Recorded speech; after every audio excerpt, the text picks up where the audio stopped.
Hello, how you doing, everyone? Welcome to the Best Real Estate Investing Advice Ever show. We are doing it via Facebook Live, obviously, since you are watching this.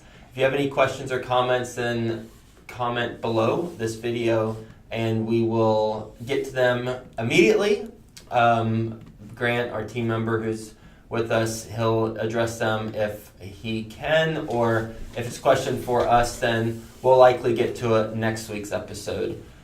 So let's go ahead and get going. You ready? Let's do it, Joe. All right. Best ever listeners, how you doing? Welcome to the Best Real Estate Investing Advice Ever show. I'm Joe Fairless. This is the world's longest running daily real estate investing podcast. We only talk about the best advice ever. We don't get into any of that fluffy stuff. So let's see. Let's go ahead and dive right in. How should we approach it? So we've got our main topic today is about how to approach investor conversations before you have a deal, and that is based off a question we got from one of the listeners. Mm-hmm. Our name is Whitney, so I'll just go ahead and rattle off her full question first, and then we're going to go ahead and address it. So she goes, "Hello, Joe. Thank you for all the no-fluff content. I've seen your article on how to put together a presentation for investors. My question is, what does your initial contact with a prospective investor look like?" I'll just pause there. Initial contact with a prospective investor, well, there depends on how I'm getting in contact with them. If it's they're coming to me via online, then they go to investwithjoe.com. They fill out just a quick form, which is, their name, are they accredited, are they looking to invest at least $50,000, and then a little description about their background, anything relevant they want to say. And then I get that email, and then I follow up with them afterwards via email, and basically we set up a time, and I provide a document that has Ashcroft Capital's information, which includes case studies, our approach, background, things like that. And then we jump on a call and we get to know each other.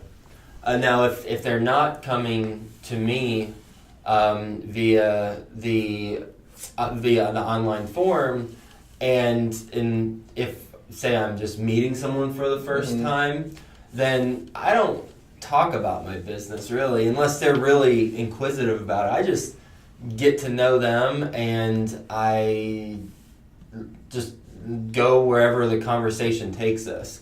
I don't have an agenda for talking about what I'm doing, and I want to build a relationship with them and stay in touch with them, but it won't be centered around my business unless they're the ones who are really asking about it. Okay. So she went on, and I guess she kind of asked, is it your elevator pitch to get them interested and then meet them another time? If so, what does that meeting look like?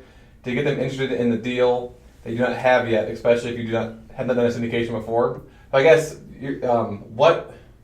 what happens when you gain initial interest? So I know you're of the belief, and your approach is you want to secure your investors before you actually find a deal, correct? Yes. So I guess maybe you want to talk about that process. I think that might be what she's kind of pointing at. The question is your initial elevator pitch to get them interested and meet another time. That's the thing. I don't have an elevator pitch.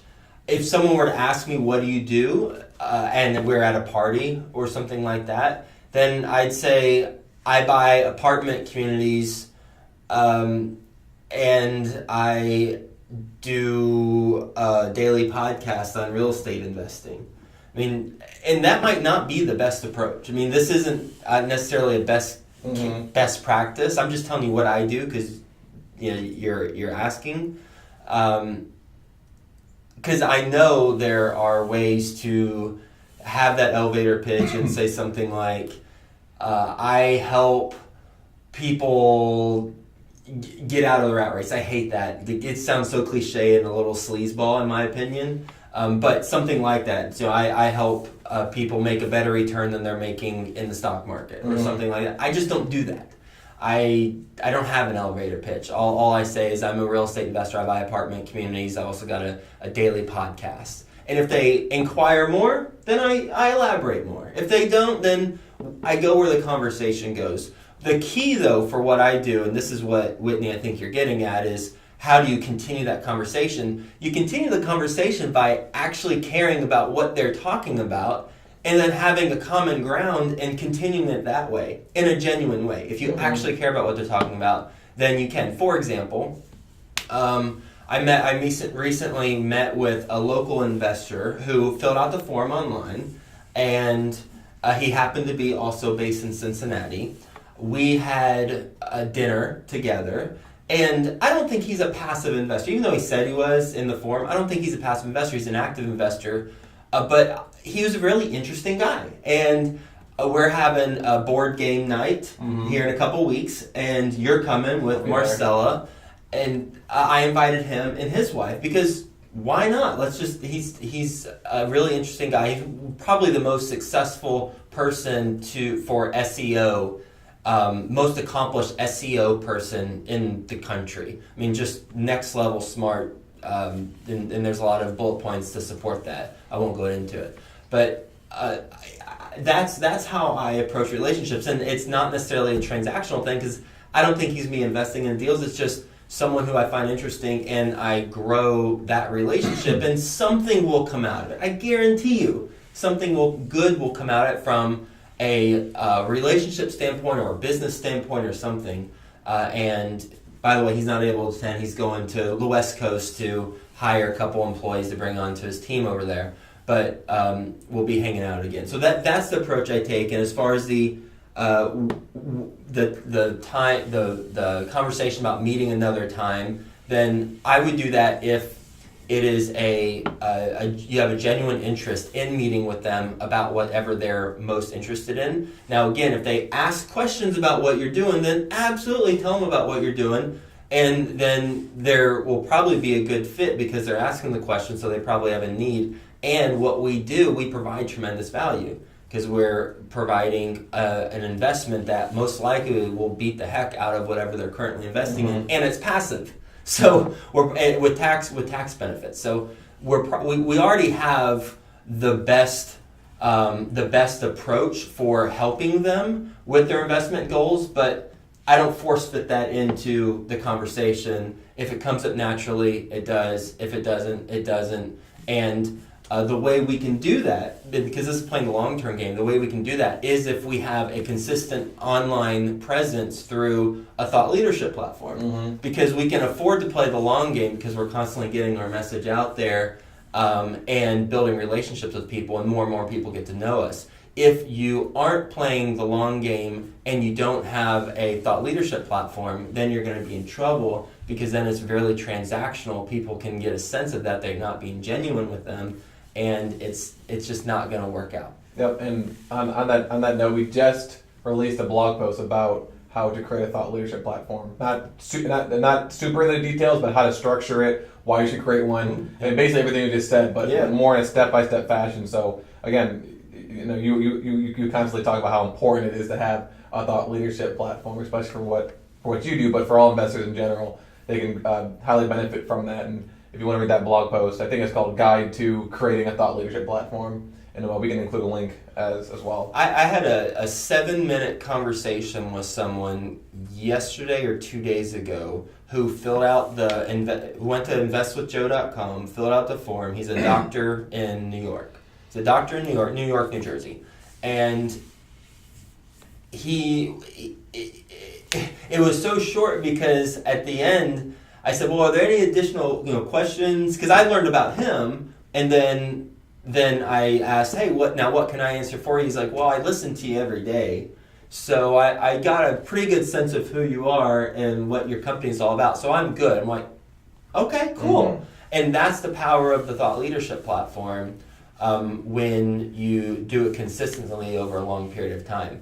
Because I guarantee you he wasn't listening 2 years ago when I had only 100 or however many episodes, because no one was listening 2 years ago. Except for my family and my dog, yeah, exactly. You weren't even listening 2 years ago. And so when we do it consistently over a long period of time, that's whenever we see those results. And we get those types of responses when we're having initial conversations with people. Yeah, I think one of the first things you told me during our first meeting at McDonald's was about your thought leadership platform. You said that, I mean, at the time we used to call it your podcast, and what stuck with me is just like, oh, it allows me to network while I'm asleep across the entire world. So I can talk to people, I'm talking to people when I'm sleeping. So I thought that was good. Yeah, absolutely.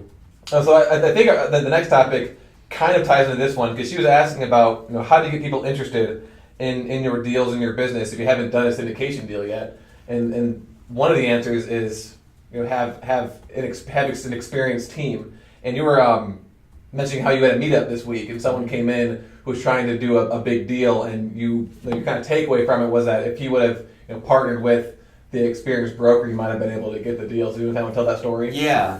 This past week, so I do a monthly meetup. I host a monthly meetup in Cincinnati. And Cincinnati, for people who are geographically challenged, is not that close to Detroit, Michigan. It depends on how you look at it. It's certainly not walking distance, and it's not a convenient drive either. How far is it drive-wise? Like 4 hours, maybe? Maybe 4 or 5 hours. 4 or 5 hours. Okay, so it's 4 or 5 hours away. So picture 4 or 5 hours away from wherever you live, and that's how far the distance is. Well, we had 3 people fly in from Detroit to attend the meetup, which is incredible. I love that.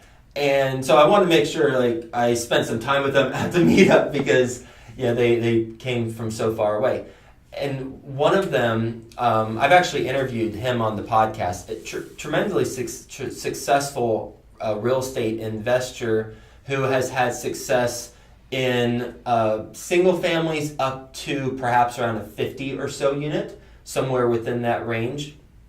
And his question was, how do I get traction in taking it to the next level? How do I get the next level deals, the 100 plus deals, 100 plus unit deals? And my answer, and this answer also goes to the question, how do you go from single families to the larger stuff? Well, the main challenge you're going to have is lack of credibility and experience. And that comes at you in multiple fronts. That comes at you from the investor front. People aren't going to invest with you if you don't have the credibility and the experience. The lender front, the lenders aren't going to lend to you if you don't have that track record or experience. And just the overall finding the deal. The brokers aren't going to help you find a deal, or won't be as motivated to help you find a deal if you don't have the track record and experience, because what do brokers want? Brokers want the fastest closing at the highest price in the most assured way. So they want a guaranteed close as quickly as possible. And guaranteed close quickly as possible, person who's never closed a deal and not sure if they have the money, let me think about that. Pick. Yeah, right, exactly. You go with someone else. So here's the solution to that, and that is aligning yourself with the people who do have that experience. And I'll give you some specific examples, because Whitney is asking, how do you get people interested if you do not have a deal yet, especially if you haven't done a syndication before?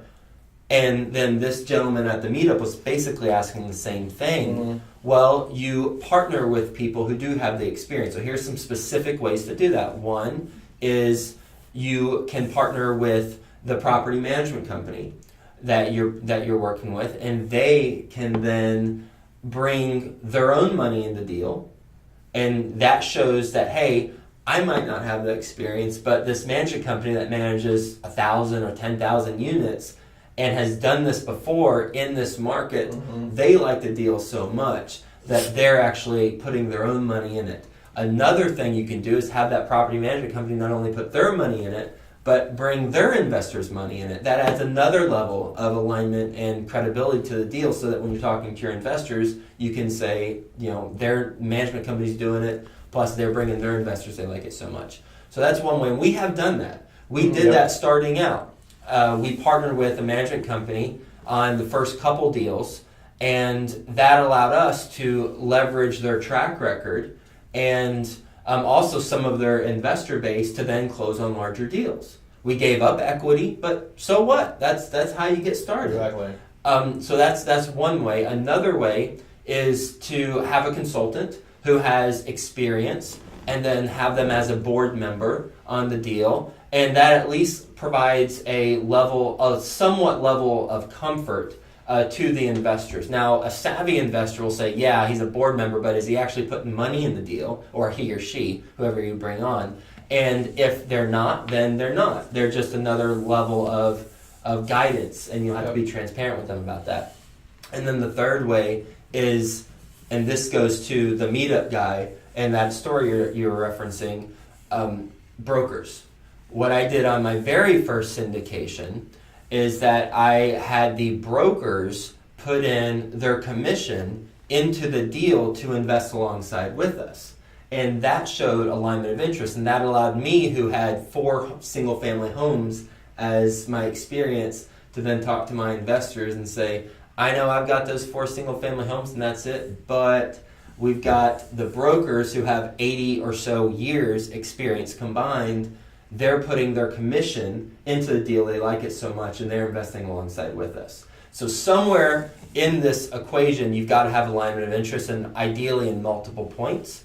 And the story that you were referencing with the gentleman who attended the meetup, he said he had just lost out on a deal, but he was right there in the purchase price, but he lost out on it. And after I told him about the broker story, he's like, oh man, you know what? I said, what? He said, the broker who was representing the seller, he told me multiple times, man, I want to start doing what you're doing once I get some of these commissions, once I have some money. I really want to get involved in this stuff. And the guy I'm talking to was like, oh, if I would have just suggested, well, how about you partner with us? You bring, you put in some of your commission. Now, it doesn't have to be all of it. Some of your commission into the deal. I'll bring you in on the GP side if we get awarded this deal.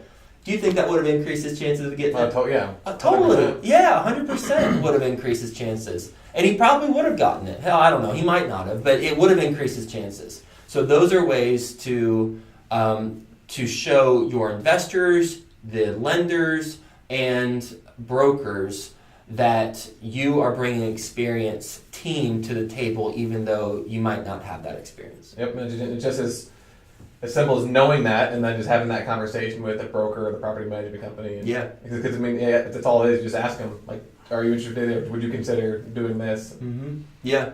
And worst case, if I'm starting out, if the management company's like, no, I'm not going to invest my own money, and I'm also not going to bring in our investors. You don't have any experience. Why would I do that? If they say that, assuming that they're the right management company that I really like, I'm going to give them some equity. I don't care. I just want that talking point. I want the talking point to investors. I want that alignment of interest. I still give them some equity, and that way I force the alignment. Whether they want to align or not, I still force it, and I believe by giving them some equity, they're still going to be more motivated and aligned with us than if they were just fee-based. Yeah. It sounds like you got to kind of just, especially early on, you got to just do what you got to do to get that first deal under your belt, so you can use that as your talking point moving forward. If you got to give away equity, if you got to bring on other partners, if you don't want to bring on, or whatever it is. So yeah, that's good advice. Awesome. So let's move on to some updates. So you got any updates or observation from your business for the past week? I think that was the observation. That's we're closing on our deal next week. Next Wednesday, the December the 6th, is when we're scheduled to close. So that's going to be a big milestone. That will be the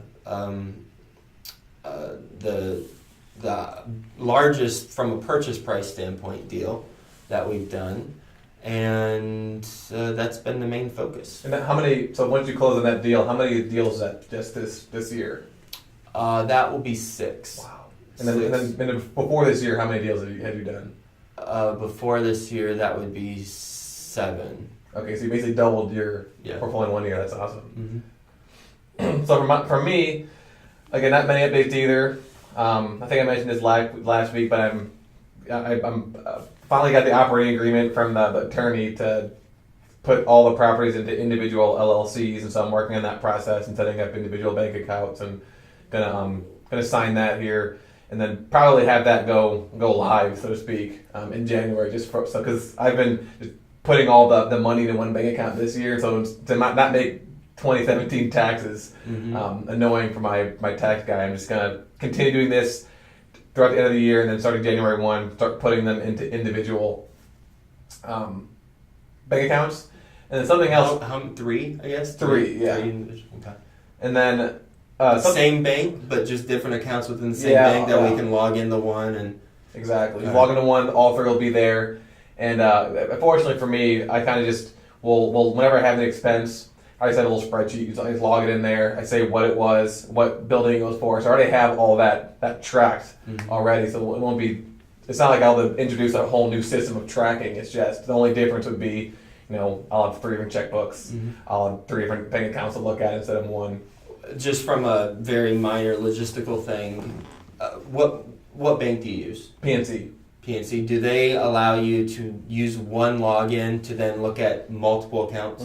Okay, good. Some of them don't. Fifth Third doesn't. Okay. But Chase does. I've found this out the hard way sometimes. So just since you already got that covered, then you're good. Yeah, that'd be tough. It's annoying. Yeah, it's just annoying having 3 separate logins for one bank. But you're good then. Cool. Yeah, and then there's one other thing that we definitely talk about in more detail next week, but I'm considering putting my properties under a management company. And I was mentioning beforehand how I'm really glad, or I guess the point is that I think it's really important that when you underwrite your deal initially, even if you plan on managing yourself, I know everyone says this, but I'm just reiterating it for myself, is that you have to put in that property management percentage, whatever it's going to be, just in case you end up putting them under a management company at some point. Or, even if you plan on managing them for 5 years, at some point you are probably going to put them under a management company if your goal is to have financial freedom or whatever it is. And so it's important to do that because I kind of just went back to my cash flow calculator and deleted that number, and I looked at what the return was, and I would have been very disappointed if I didn't do that beforehand. So I'm like, this is the best deal on the planet, a huge return, and then, oh man, now I'm putting them under a management company, and now that return's all going to be gone. What are you factoring in to pay them to manage 12 units? I put in 10%. 10%. That's healthy. Yeah, I think it's going to be lower than that, because the guy that I would consider using, he said it's anywhere between 6 and 8%, but I put in 10% just because, again, I like to be very conservative, especially now with, that I've seen, some of the maintenance issues that come with these older properties that I would be buying. I just want to keep as much room as possible. So, how'd you find the guy that you're looking to bring on as management? How did I find him? Is it just a guy and his dog and truck, or is it a company? It's a company. He just started his company. I think you know who he is. I think he goes to your meetup. Now I think he just through Bigger Pockets. Okay, got it. Reached out through Bigger Pockets. We've gotten coffee a couple times. He invests in the area. He's got 12 units in Oakley and in Pleasant Ridge, and he just started a management company maybe 2 years ago. And I got lunch with him maybe 6 months ago when I was just picking his brain because I wanted to know exactly what he did. Just so when I wanted to use him, I would be like, I know exactly what he does and how the process works. And so I'm going to call him actually when I leave here. I was looking up his number before I came in. And I'll give him a call and see if it's something he'd be interested in doing. Good stuff. Nice. Well, that's moving from working in your business versus on your business, right?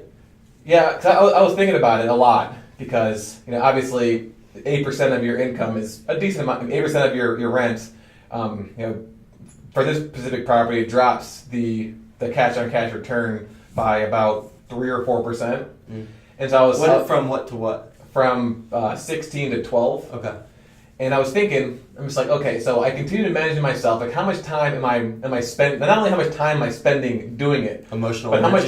how much emotional energy am I putting towards? I think I mentioned last week, whenever my phone rings or my phone buzzes, I'm just Yeah. I get an email. I'm just what's something happened? I got to go over there, and it kind of just throws a wrench in your day. And if you're, I know my personality type, and it's I'm very routine.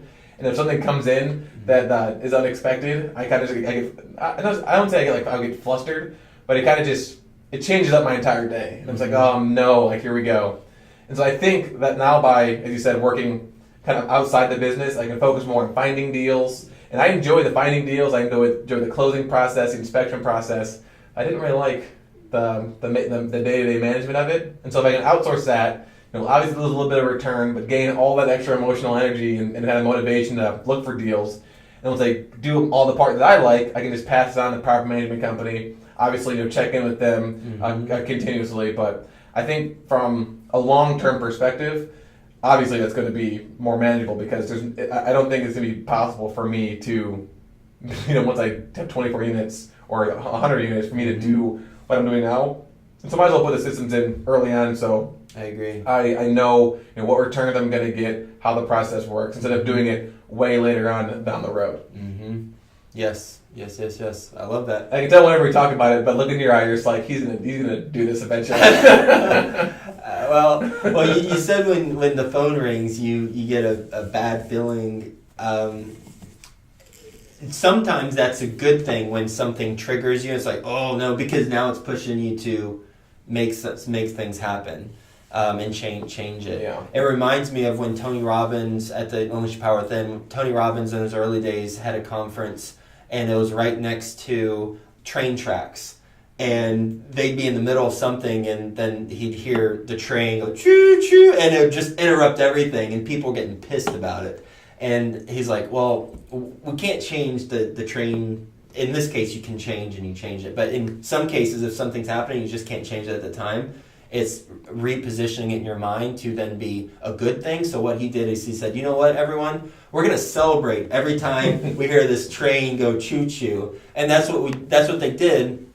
And that's one of the things in Unleash Your Power Within. They do a train whistle, and then you just celebrate for no good reason.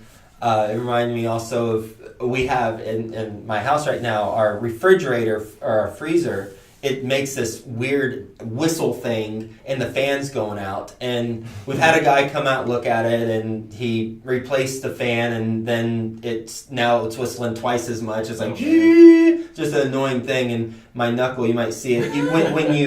When it whistles, how you stop is you actually have to punch. No lie, you have to actually punch it. Wow. And then it stops.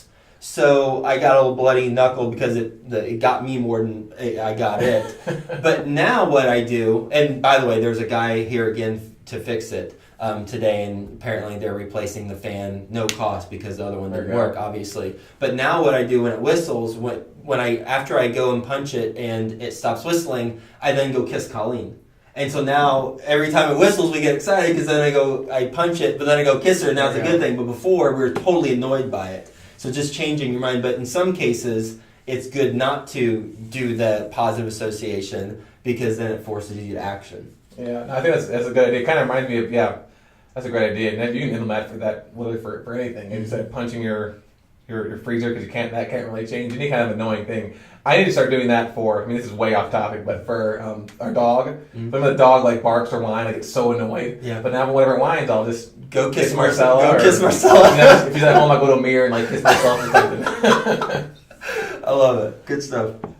All right, so just a couple of other things. So you did a pretty big interview with Tony Hsieh.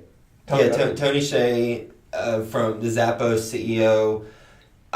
Yes. And lessons learned there for me, a couple of them, and this is more on behind the scenes type of stuff. One is, I don't know if we're going to be able to use that episode. And the reason why is because there's some beeping sound that was happening, and he heard it and I heard it. And there's something with his microphone. I'm not sure what. Hopefully our audio guys will be able to clean that up. I'm not sure.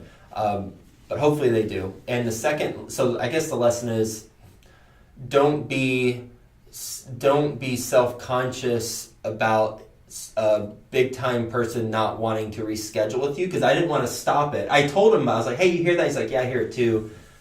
Normally, with 99% of the guests, I'd be like, okay, we need to stop and maybe call back in. If that doesn't work, we'll reschedule. But with him, I was so worried about not being able to get on the phone with him again. He just invested $5 years ago, invested $350 million in redeveloping downtown Las Vegas. Mm-hmm. This is a big time guy, and so I didn't stop the conversation. I should have. Hopefully the audio guys can fix it. So I guess the takeaway is have more confidence in people wanting to talk to you. The second thing is that we got a record number of questions submitted from best ever listeners for Tony.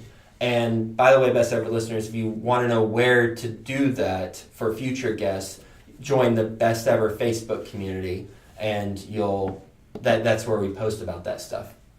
No way could I have asked all of them, but in our reply to each of those people, we said, we're on it. We got your question. So we overpromised, and from a Q&A standpoint, I didn't get to ask all the questions because there's no way I could have and still had a actual conversation with them. It would have just been way too mechanical. Yeah. And so the lesson I took away from that is, don't overpromise with people and not be able to deliver. So what I did is I identified the questions that could easily be found in articles on previous interviews, and we're just going to link to those for the people who ask questions, those types of questions, and the other ones I pretty much got to the ones that weren't easily Googleable. He's a super next level smart guy, computer science major, went to Harvard. And venture capitalists, all sorts of things, and it was a great conversation. We'll see how, from a audio standpoint, it turned out. You already kind of mentioned this, but I just wanted to reiterate again. We've got it's called the Best Ever Show community. You can just search that on Facebook and join that. That's we post videos there, the blogs, and then it's mostly just a community of real estate investors who are just getting to know each other. And definitely go and join that. And as Joe said, when we have these exclusive interviews coming up, that's where you can ask any question you want to these exclusive guests. Perhaps we'll select from some. Yeah, we'll select from some. And then make sure you guys go to besteverconference.com and secure your ticket for that. It's coming up in February in Denver, Colorado, second annual. And then, as usual, we're going to do our review of the week. So make sure you go on iTunes and subscribe, and then leave a review for your opportunity to have a shout out. This week we've got Capital Impact, and he says, "I actually found Joe through another podcast I listened to. It was another podcast on multifamily syndication.